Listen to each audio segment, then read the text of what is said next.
So they already have members of YSL who have basically sat down and told them what's going on. So when we talk about, again, when we go back to this thought of, is law enforcement only using lyrics in order to basically bury these guys? That's just not an accurate representation. Why? If for nothing else, because the DA is saying, hey, we've already talked to individuals who've given us information.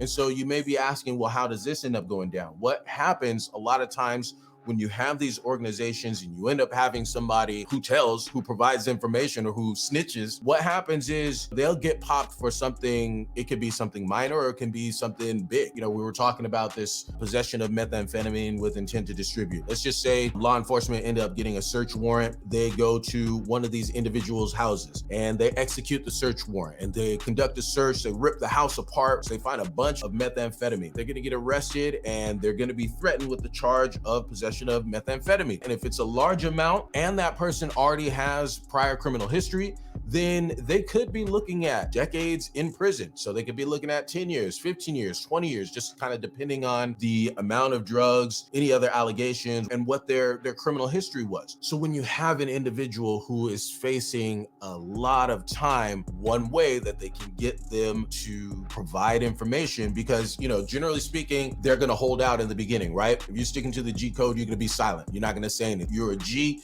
This is what you signed up for. You're not talking.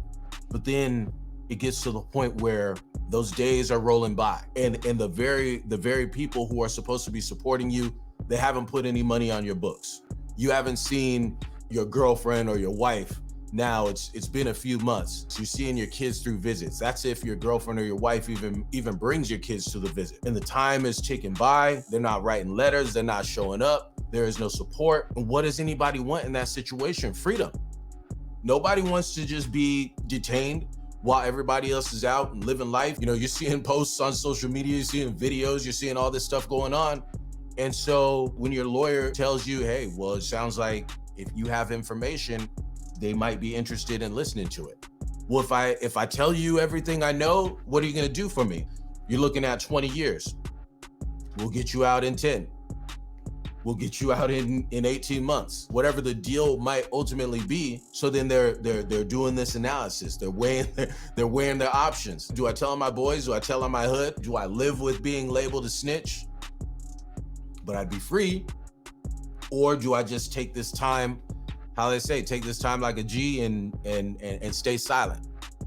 That's the thought process that's going through someone's head. And ultimately, it sounds like law enforcement has been successful in getting people to basically tell. And so that's in part where they have their information.